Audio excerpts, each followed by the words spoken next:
Hello and welcome back to Listen Bro. My name is Ethan and I'm here with my brother and co-host Joe. And this is a storytelling podcast. We each take a turn, tell a story. We alternate who goes first, and this week it's my turn to go first. But before I get into that, if you haven't yet, check out our Instagram, Listen Bro Pod. And then also make sure you are following the podcast, like the episodes, rate it, whatever your platform allows you to do. And we're also on YouTube, posting short clips occasionally with photos. So Listen Bro Podcast on YouTube. I think that's what it's called, Listen Bro Podcast. Maybe it's just Listen Bro. I can't remember. It might even be just Listen Bro Pod. I'm not sure. Yeah, it could be. I don't know. I should have looked, I guess, before I said that. But oh, well. Well, rather than telling a whole new story this week, this is just going to be a continuation of last week's. So if you didn't listen to last week's, the Yuba County 5 that went missing, right? Right. So if you're not familiar with the case, either go back and listen to the last episode where I go over the entire thing, or check it out somewhere else. This is more going to be theories and suspicions, I guess. Okay. Not going over the entire story, but I will do a real quick overview. Yeah. So that everybody listening has a good refresher. Basically, the Yuba County 5 story, there are 5 boys, all had some level of mental issues. Some were learning disabilities, some with the one guy had paranoid schizophrenia. But they were all part of a basketball team, had a really big tournament coming up that they were all pumped for, and that was happening on Saturday. So on Friday evening, they drove about 50 miles north to watch a college basketball game, just to kind of get them pumped up for their game. They left the game, stopped at a convenience store to get snacks and drinks for the roughly hour drive back home, but they never made it home. And a few days later, the car was found abandoned about 70 miles in the wrong direction, up in the mountains in a place that makes no sense. Yeah. That's just crazy to me still. Yeah. And there was no trace of the boys. Remember, there were 5 of them, so they have no trace of any of them for months until this happened in February. It wasn't until June that they found one of the boys who had unfortunately died in a Forest Service trailer, and then subsequent searches led to them finding 3 of the others nearby in the woods, all meeting the same fate, and that leaves one who was never found. Yeah, it's just a sad story. It's very sad. It's very mysterious, but that's the general overview. If you want more of a breakdown of names, what these guys were actually like, go listen to the last episode. So, if you remember, last week I talked about the guy who was up there trying to get his car out. Yeah. Seeing people, seeing vehicles. How many different stories he had. Right. Not a reliable witness, but he's the closest thing to a witness that there's ever been. And kind of that story has been the more prominent narrative, whether you want to call that the official story, but not everybody is convinced that it's as simple as the boys made a wrong turn or made a couple bad decisions, drove out there, and just got lost in the woods. Yeah. So there's a few alternate theories, and I watched Netflix has an episode in their show. The show is Files of the Unexplained. They have an episode about the Yuba County 5 case. Okay. And the best thing that Netflix episode has is the family members of the 5 boys. Yeah. It doesn't go into a whole lot.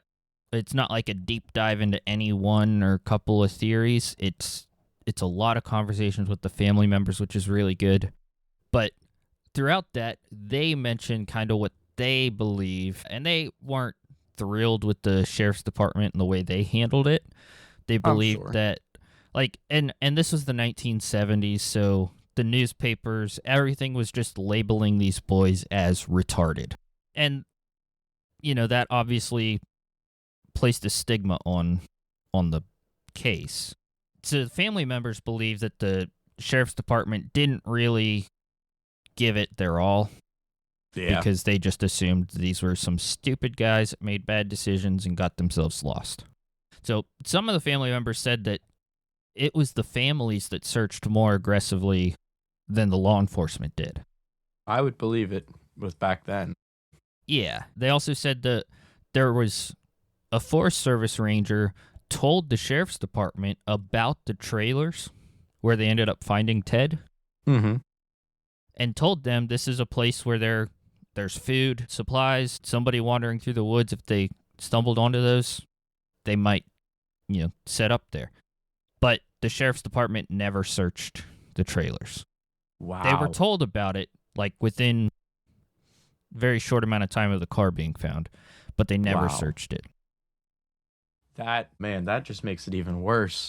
It does, yeah. And the one father told, he also mentioned it to the sheriff's department, like, hey, you guys need to search these trailers. And they told him that they did.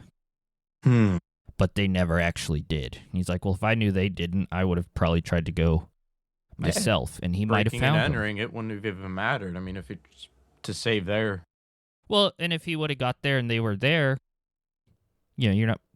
You're just solving the case. You're just looking for your boys. Yep. They also said that there were footprints leading away from the car. I couldn't find this documented anywhere, and I was reading a lot from the Yuba County official records. But the way the families talked about it is there's 4 sets of footprints leading away from the car. Not 5, which... Yeah. There were only 4 boys found, but Gary's shoes were in the trailer. So, how do you explain 4 sets of tracks, but Ted's shoes were not there? Yeah. So there were only 4 sets of shoes accounted for. And kind of the official, or the more popular theory is that Gary took Ted's shoes to try to go get help, which makes sense. Yeah. Because if he would have done that, so if he took the shoes and went to get help from the car, let's say, the snow could have covered it up before anybody else got out of the car. It could have. And that could be why there's only 4, maybe. Yeah. I think, so him taking Ted's shoes makes more sense to me after Ted is in the trailer. Okay. Yeah. Because Ted's feet were frostbitten. Yeah. To the point where he couldn't walk. And if Gary's feet were also frostbitten, they may have been swollen, and Ted had bigger feet, so he had bigger shoes. Okay. So Gary could have fit in there. But there's, I don't think Ted, even without feet swelling, would have fit in Gary's shoes. Okay. So to me, that theory makes more sense from the trailer. Yeah. Yep. But that's assuming that Gary was at the trailer, and there's no clear evidence his shoes were there, and we'll get to a little bit more on that. But the car also, when the car was found abandoned, it was never fingerprinted. Really? So they have no way of saying if somebody else drove the car up there or not. They didn't do anything to even try to determine that. Like I said, the family members think that, in the media labeling that as retarded boys played a role in the investigation not going so well. There was quite a bit of corruption within the sheriff's department. There was, according to an undersheriff named Lloyd Finley, a former sheriff named Gary Miller was accused of altering or destroying public records right around this same time frame. Wow. Now, Lloyd Finley, the undersheriff, he himself was charged with more than 40 felonies, including stealing money, firearms, and even furniture for in his house from the evidence room. That's the type of stuff you see in movies and TV shows. Right. And those are just 2 cases. There were a lot of violations and misconduct within the sheriff's department from that time frame. So again, that leads families to not necessarily trust that. Yeah. There's a theory that, Gary, maybe he was responsible for it because he was never found. Maybe he had his paranoid schizophrenia, had some kind of mental break, caused him to go mad, did something to the boys. Well, a lot of people online have said that his mental health is his kind of problems relating to that is pretty exaggerated.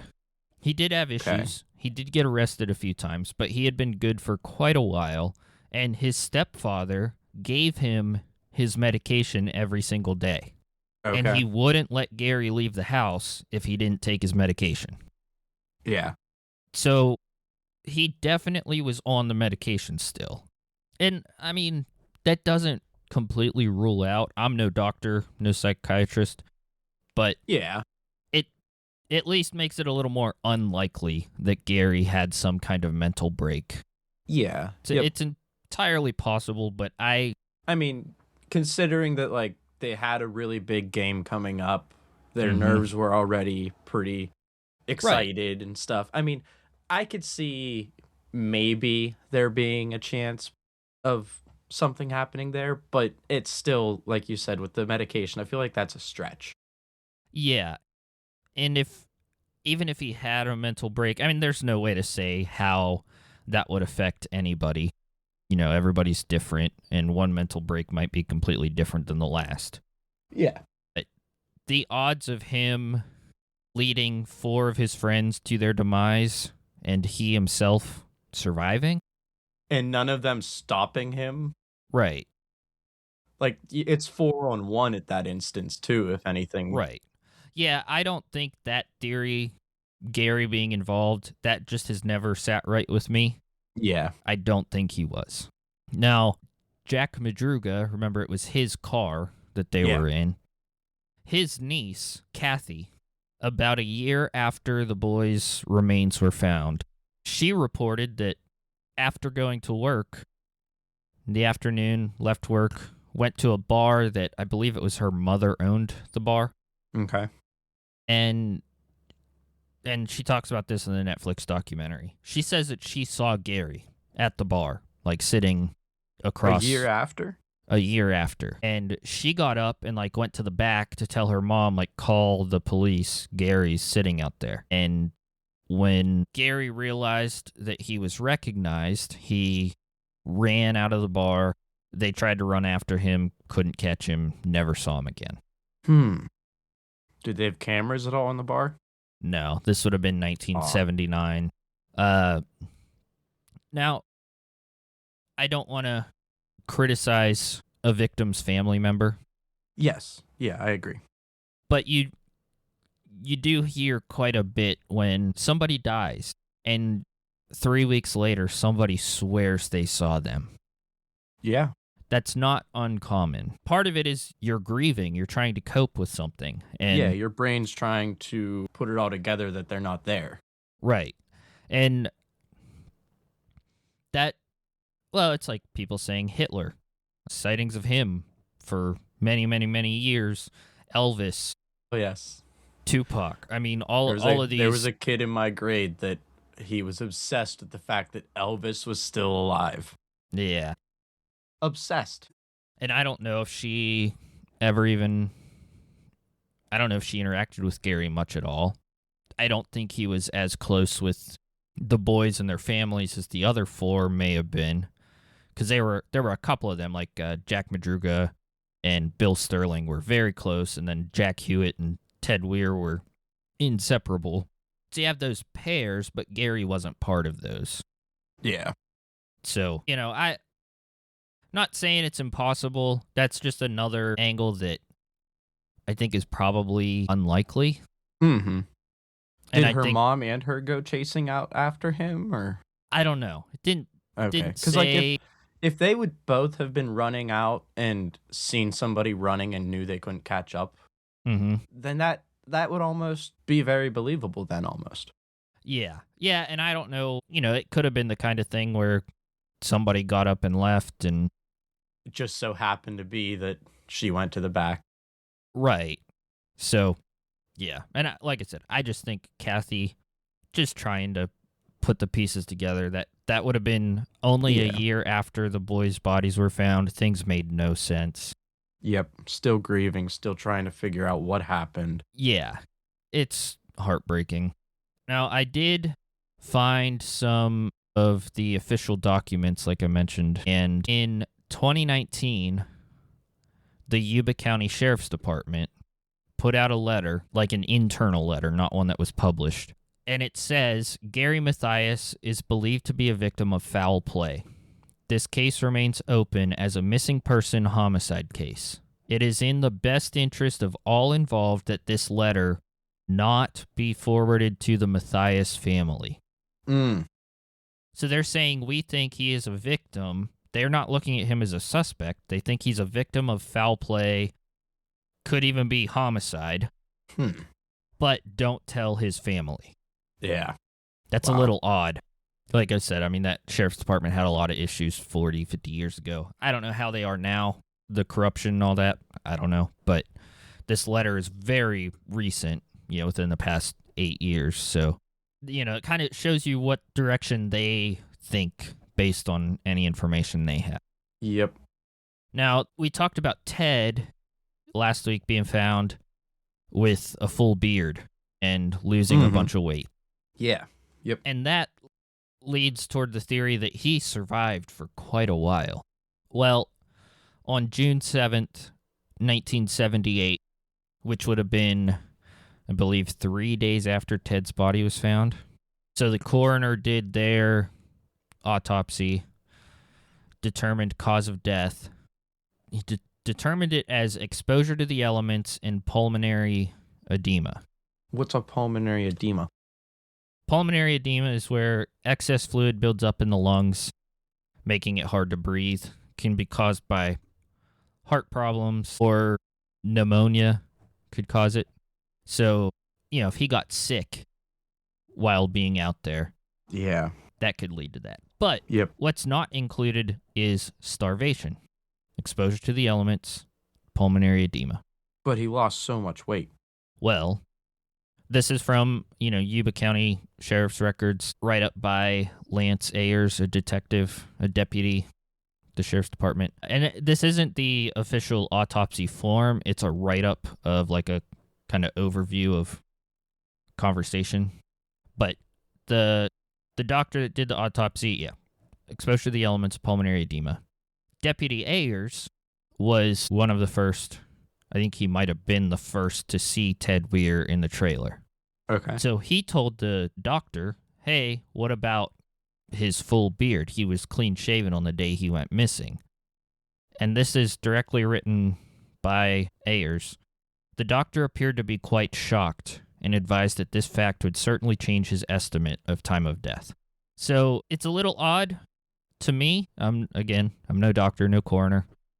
But just looking at his remains, which would have been fairly well preserved in the trailer, would have, begun decomposing, but not... Yeah. Wasn't exposed to animals and the elements. Yeah. Looking at the state of his body, he didn't conclude starvation. And when asked at, what he approximated the time of death to be, he said it could have been anytime shortly after the date of his disappearance, meaning he didn't make it too long. Yeah. But with the beard, that proves that he did. With the beard, that would suggest that.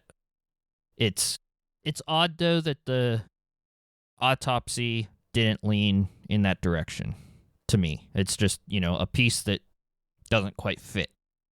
Yeah.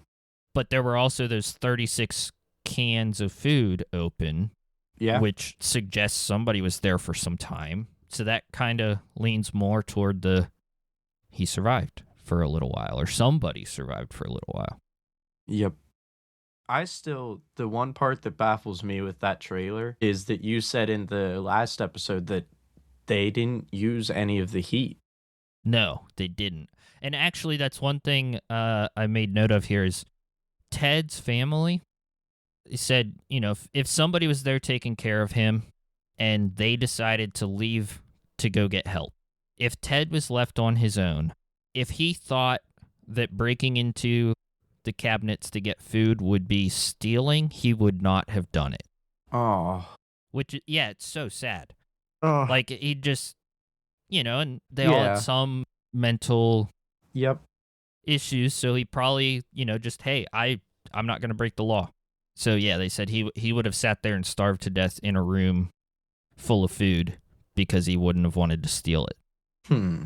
And now this kind of gets into the primary alternate theory. According to Tom Hewitt, which would be Jack Hewitt's brother, the boys encountered a known town bully. Okay. Some say that when they stopped off at that convenience store to get snacks, that they were kind of ambushed by the town bully and a group of guys started Would that be the bullying truck? him. Could be. Okay. Another theory is that they kind of blocked the road, stopped the boys on the bridge near the Oroville Dam, but that would already have them off course on their drive home if they were going over that bridge. So that part is a little...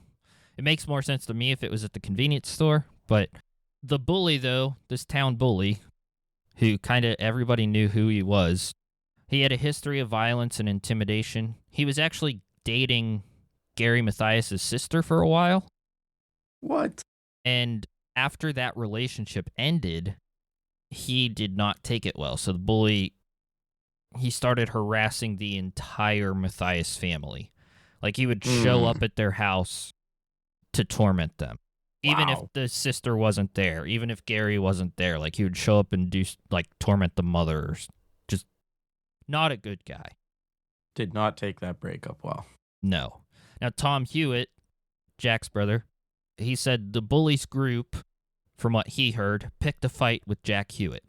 Jack was kind of like one of his quirks, I guess, people knew about him, was if he got distressed, really agitated, he kind of had like a whining sound, like a deep whining sound. So that's like one theory is they were tormenting Jack just to laugh at him for making that sound. And Gary would have stepped in to defend him because Gary was a scrapper. I mean, he wasn't afraid to get in a fight. Yep. The way the story goes is that the bully allegedly threw Gary off the Oroville Bridge and then chased the remaining boys into the mountains. This would account for 4 footsteps. And Gary being missing. And Gary never being found. And kind of the idea there is that, maybe they took Gary's shoes off of him because the shoes would float in the water quicker. Okay, that's what I was going to say, but what about the shoes? Yeah, but that would assume that one of the other boys carried the shoes, or for some reason Ted wore Gary's shoes since Ted's shoes weren't found. Yeah. Again, there's still kind of... It still leaves loose some ends. loopholes there. Yeah. Now, there were more details added by Tammy, this is Gary Mathias' sister, who said there was a man named Alan Martin who admitted that he was part of a group that stopped the boys on the bridge. According to Tammy, Alan Martin said one man began slapping Jack Hewitt to hear him whine, and Gary intervened. The group jumped him, and some versions of the story say Gary was thrown into the lake, over the bridge into the lake. Tammy also said that Alan Martin claimed Glenn Baker, was another guy part of this group, drove Jack Madruga's car up into the mountains. Where, it was later found abandoned. Yeah. Tammy reported it to the police, this information, but Alan Martin, police never questioned him. What? Because he died 2 days later. What was his cause of death? His death was ruled a heroin overdose. Despite everybody saying he favored pills. He never used heroin. He took pills. Alan Martin's girlfriend said that some men showed up at their place and took him from the house, and the next day he was found dead on a friend's couch of a heroin overdose. Wow. That seems kind of suspicious. Yeah, I'd say. Somebody in the group started talking, and somebody else shut him up. Yeah. And heroin, that's what you inject. Okay, so yeah, that's not like a It's here, very take different this. from Like, yeah. it could be forced. If you're somebody on pills, it's a very different type of drug. Now, Tammy, she also said that one suspected man on that night drove a red pickup truck. Yeah. Shortly after Alan Martin died, the man with the red pickup truck moved to Arizona. Mm-hmm. Now, family members of the other 4 boys, because that was coming from Gary's sister, family members of the other boys confirmed that they knew about the town bully and that he was violent toward the Mathias family. Okay. Years later, I think it was 1994, a member of a Pentecostal church reported hearing a man confess to his involvement in the deaths of, and this is a quote, 2 out of 7 retarded men in the hills 17 years ago. Wow. Which, from December of 1994 to go back to February of 78 is, you're getting close to 17 years. This was kind of third-hand information. Somebody in the church said to one of their friends, I heard my pastor say this from the pulpit. But that church member told a friend, the friend told the police, the friend, or the church member didn't want the friend to tell their name because they were afraid of if they would be found out about it. Yeah, they didn't want that getting out that they ratted. Especially a confession. Yeah. Now, the town bully, he got thrown in jail at one point. Okay. And spent some time in prison where he found God and he became a preacher. Really? Wow. So now, those 2 separate stories coming from different people kind of tie together. Now, the truth was never found out. The town bully, I believe I'm pretty sure he's died. I actually didn't look into that.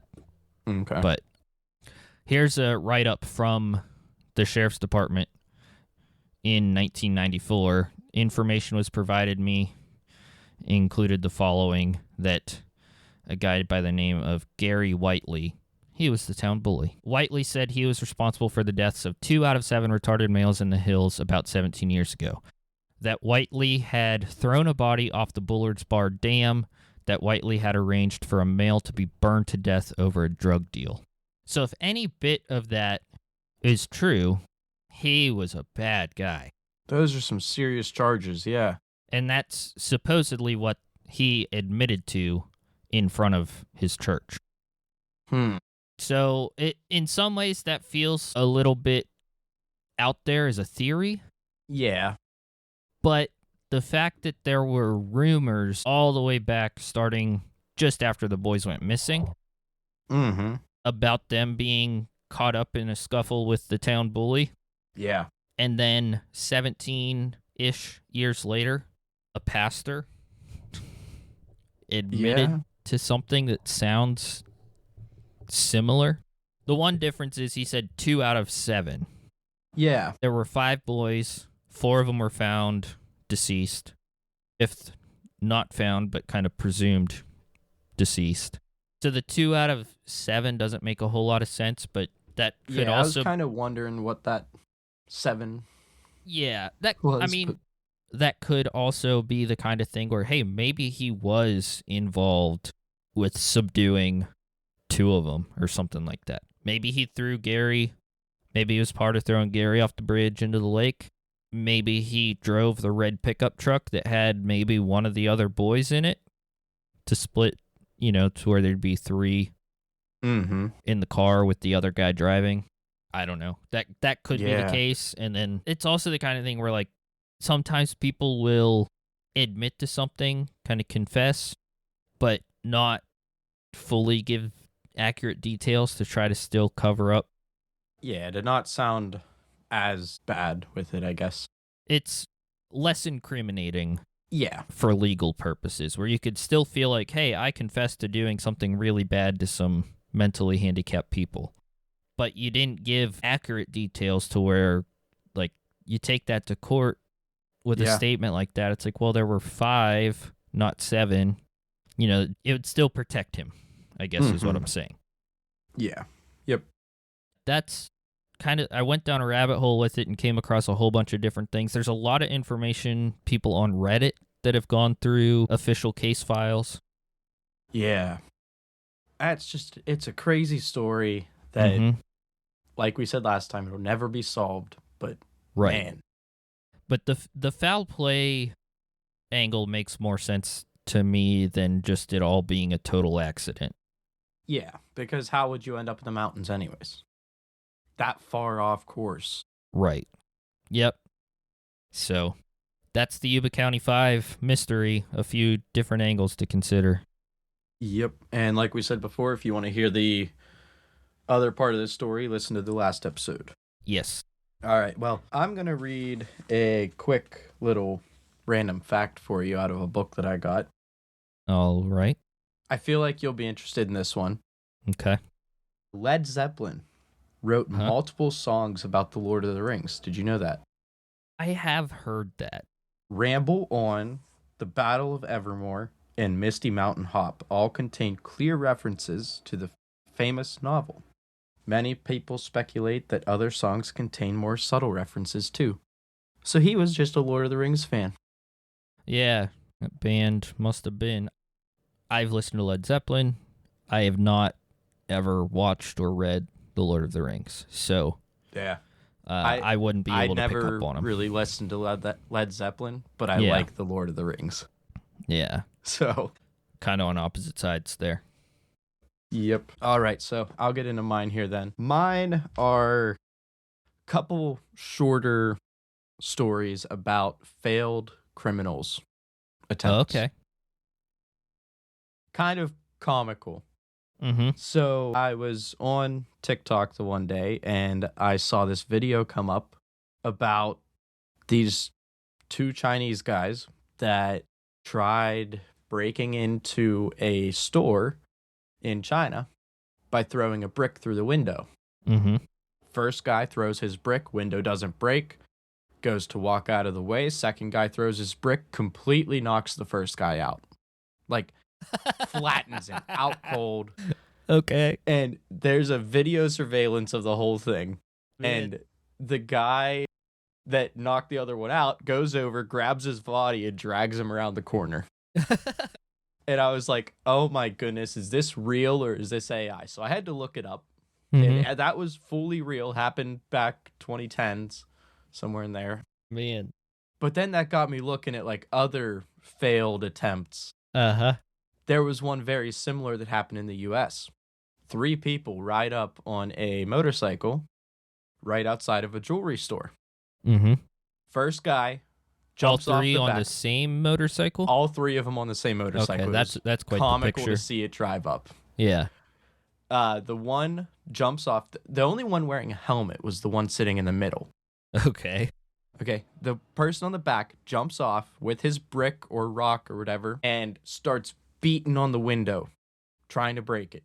Mm-hmm. The guy that was sitting in the middle jumps off, throws his rock or brick or whatever, hits the other guy, flattens him, out cold.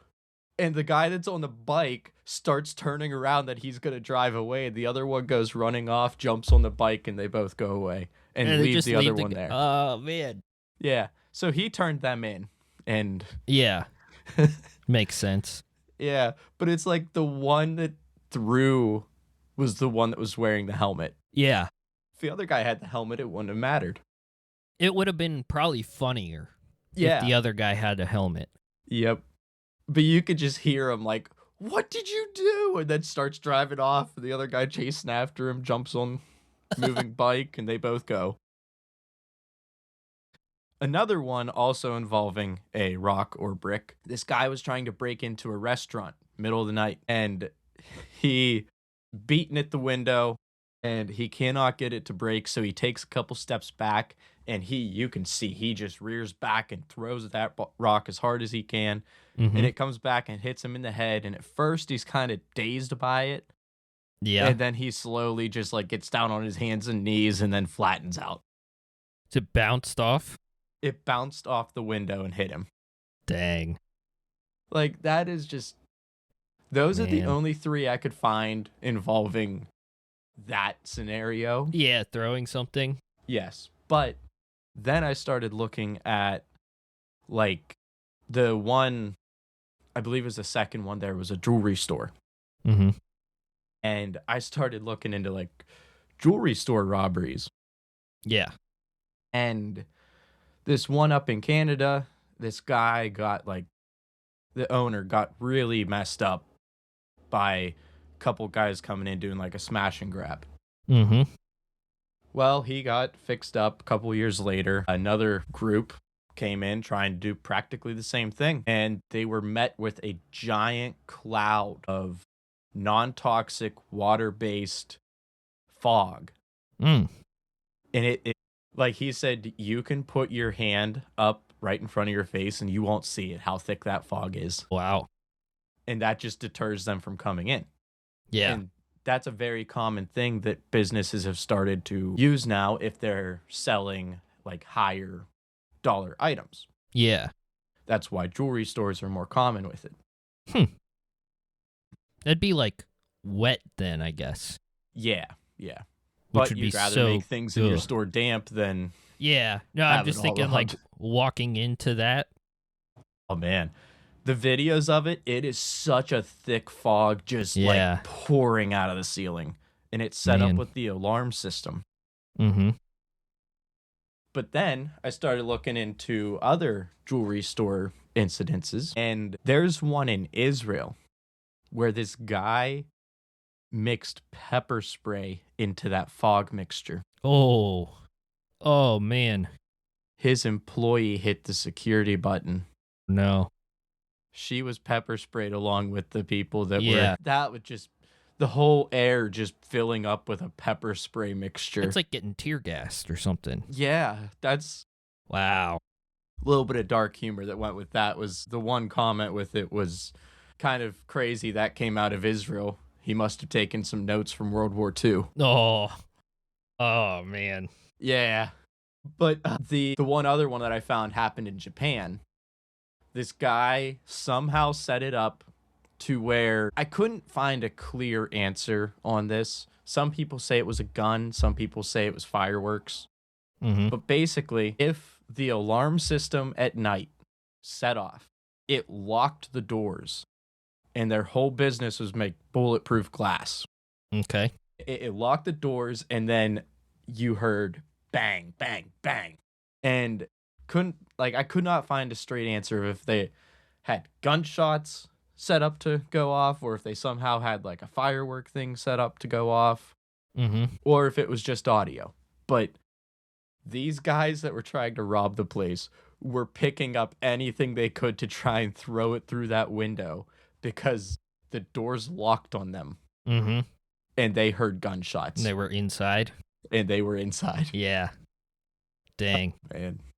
But yeah, I just kind of started looking through a bunch of random failed robbery attempts, basically. Yeah. Oh, there's funny ones. They're very funny. Throwing a brick and knocking your buddy out. Mm-hmm. Yeah. I mean, murder cases aren't funny, but there are funny cases of like how somebody thinks they're covering up their crime. Yeah. Or like the Yep. silly things they'll do for that, or having it like turn around, trying to take somebody out and being met with a gun in your face. Yeah. Or something Yep. like that. Like you could pick any crime though, and Yeah. so the failed attempts, man, they're so funny. Some of them are hilarious. I might have to do a topic one day. The greatest ever bank robbery. Yeah. It took place in South America, and it is just, I mean, it's straight out of a movie. It's like Ocean's 11 type of heist. Wow. So good. I hate to root for a criminal, but sometimes when people pull that off, it's just cool. Sometimes it's impressive. Yeah. The movies have made it cool. Mm-hmm. That's the thing. Those movies, Italian Job, Ocean's 11, Fast and Well, Furious, all I guess crime. a very slight spoiler, the Roofman movie. Mm-hmm. That one, like, it's the same idea where you're like rooting for Right, a criminal. the criminal almost. Yeah. But yeah, those stories are kind of crazy sometimes. Yeah, it's funny. Those are good ones.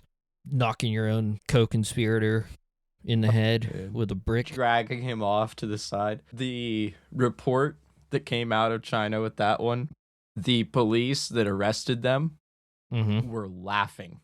I bet. Like, they were making fun of these guys so much.